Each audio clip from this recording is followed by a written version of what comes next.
बिस्मिल्लाहिर्रहमानिर्रहीम। अस्सलामु अलैकुम प्यारे भाइयों और बहनों, एहसान रजा कादरी ऑफिशियल में आपका तहे दिल से वेलकम है। क्या आप तसव्वुर यानी कल्पना कर सकते हैं कि कोई हस्ती इंसानों के दिल के राज भी पढ़ ले और जंगल में खोई हुई चीज का सटीक पता भी बता दे? क्या कोई इंसान इतना इल्म रख सकता है कि वह जंग के दौरान जहां मौत और खतरा सामने हो वहां गैब की बातें खुलेआम बयान कर दे? आज हम आपको दानाए गुयूब यानी गैब को जानने वाले हुजूर सरवरे आलम सल्लल्लाहु ताला अलैहि वसल्लम की शान और इल्म की वह हैरत अंगेज दास्तानें सुनाने जा रहे हैं जिन्हें सुनकर आपके ईमान की तारीफ बुलंद हो जाएगी। जैसा कि आप सब जानते हैं, हमारी हर पेशकश सच्ची हिकायत नामी मुस्तनद किताब से ली जाती है और हर बात हवाले के साथ होती है। आज की ये दो अजीम हिकायतें उन जाहिल अफराद के मुंह पर करारा तमाचा है जो नबी पाक के इल्म गैब का इनकार करते हैं और अपनी कम इल्मी की वजह से हुजूर की शान को महदूद यानी सीमित करना चाहते हैं। ये वाकया साबित करेंगे कि नबी और उम्मती के इल्म में जमीन और आसमान का फर्क है। तो आइए इल्म नबवी के इस समुंदर में गोता लगाते हैं और इन रूहानी दास्तानों को मुकम्मल सुनते हैं। गुमशुदा ऊंटनी पर हुकूमत। जंगे तबूक का मौका था। ये बहुत सख्त और लंबा सफर था। इस कठिन यात्रा के दौरान हुजूर सरवरे आलम सल्लल्लाहु ताला अलैहि वसल्लम की अपनी ऊंटनी गुम हो गई थी। तमाम सहाबे किराम ऊंटनी की तलाश में जंगल में फैल गए, लेकिन कहीं कोई निशान नहीं मिला। बस फिर क्या था, इसी वक्त एक मुनाफिक यानी कपटाचारी जो अपने दिल में ईमान के खिलाफ जर छुपाए बैठा था, उसे मौका मिल गया। उसने घमंड के लहजे में मुसलमानों से मजाक बनाते हुए कहा, देखो, तुम्हारा मोहम्मद सल्लल्लाहु ताला अलैहि वसल्लम तो नबी होने का दावा करता है और तुम्हें आसमान की गैबी बातें सुनाता है, फिर उसे अपनी छोटी सी ऊंटनी का पता क्यों नहीं चलता कि वह कहां है? कैसा नबी है ये? हुजूर सल्लल्लाहु ताला अलैहि वसल्लम के कानों तक जब इस मुनाफिक की गलत और अदब से खाली बात पहुंची तो हुजूर ने जलाल के साथ मगर इत्मीनान से फरमाया, बेशक मैं नबी हूं और मेरा इल्म अल्लाह ही का अता फरमूदा यानी दिया हुआ है। सुनो, मेरी ऊंटनी कहीं गुम नहीं हुई है, वह फलां जगह खड़ी है और गौर से सुनो, एक दरख्त ने उसकी नकेल यानी लगाम को रोक रखा है, जाओ वहीं से उस ऊंटनी को ले आओ। हुजूर सल्लल्लाहु ताला अलैहि वसल्लम का यह फरमान सुनते ही सहाबे किराम उसी सटीक जगह की तरफ दौड़ पड़े।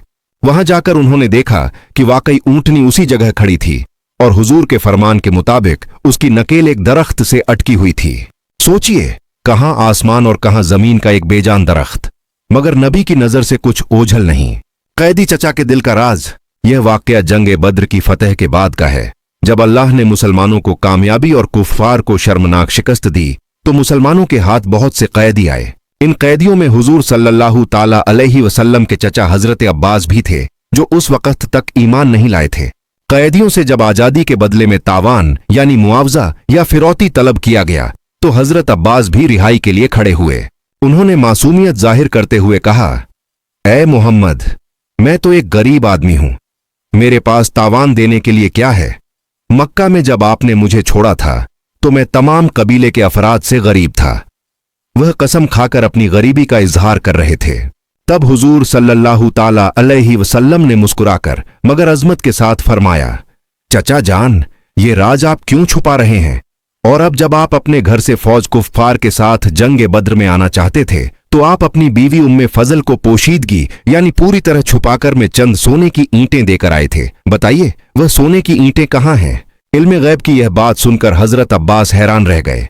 यह राज सिर्फ दो लोगों यानी हजरत अब्बास और उनकी बीवी के बीच था, जिसे किसी तीसरे शख्स ने न सुना न देखा। इस पर हजरत अब्बास का ईमान तुरंत जागा और उन्होंने शायर के इस कौल की तरह पुकार कर कहा, जनाबे हजरत अब्बास पर रोशन हुआ राजा ये कि पैगंबर तो रखता है दिलों की भी खबरदारी। ख्याल आया मुसलमान नेक व बद पहचान जाते हैं, मोहम्मद आदमी के दिल की बातें जान जाते हैं। हुजूर की यह इत्तिला अलल गैब का मुअज्जा देखकर हजरत अब्बास फौरन ईमान ले आए और उनकी नजात का दरवाजा खुल गया। सुभान अल्लाह। प्यारे भाइयों और बहनों, हुजूर सरवरे आलम की शान इल्म में हमारे लिए ईमान का एक पुख्ता और गहरा सबक है। पहला सबक, इल्म का दर्जा। हुजूर सल्लल्लाहु ताला अलैहि वसल्लम से कोई बात मख्फी यानी छुपी हुई नहीं। अल्लाह ने हर चीज का इल्म हुजूर को अता कर दिया है। यह इल्म हुजूर का कमाल और मुअज्जा है। गुमशुदा ऊंटनी का सटीक पता बताना हो या कैदी चचा के दिल और घर का छुपा हुआ राज बेनकाब करना हो, इल्म गैब भी हुजूर का एक मुअज्जा है जिस पर हर मोमिन का पक्का ईमान है। दूसरा सबक, मुनाफिक और इल्म। हुजूर ने खुद फरमाया कि मुनाफिक लोग ही इस इल्म गैब के मुअतरिफ यानी मानने वाले नहीं होते। आज के दौर में जो लोग कुरान और हदीस में दर्ज मुअज्जहात का इनकार करते हैं, वे अपनी ईमान की कमजोरी जाहिर करते हैं। नबी पाक के इल्म को महदूद यानी सीमित करना जहालत है। तीसरा सबक, नबी की हिफाजत। ये वाकया हमें बताता है कि हुजूर की शान पर सवाल करने वाला मुनाफिक अपनी जात में झूठा है, मगर हुजूर का जवाब सीधा मुअज्जा होता है। हमें चाहिए कि हम नबी पाक के इल्म और इख्तियार पर कभी शक न करें। अल्लाह हम सबको हुजूर सरवर आलम सल्लल्लाहु ताला अलैहि वसल्लम के इल्म और कमाल पर सच्चा ईमान और उनकी सच्ची मोहब्बत नसीब फरमाए, आमीन। प्यारे सामीनों, हमें उम्मीद है कि हुजूर की शान इल्म का यह तफसीली वाकया आपके दिलों में नूर भर गया होगा। अगर आपको फैज और बरकत से भरी यह लंबी पेशकश पसंद आई हो तो इस वीडियो को लाइक करें, अपने अजीजों और दोस्तों के साथ शेयर करें ताकि वह भी नबी पाक सल्लल्लाहु ताला अलैहि वसल्लम की शान गैब से वाकिफ हो सकें। और एहसान रजा कादरी ऑफिशियल चैनल को सब्सक्राइब करना हरगिज न भूलें और घंटी का बटन जरूर दबाएं ताकि हमारी हर नई रूहानी पेशकश आप तक सबसे पहले पहुंचे। हमें आपकी मोहब्बत और दुआओं की सख्त जरूरत है।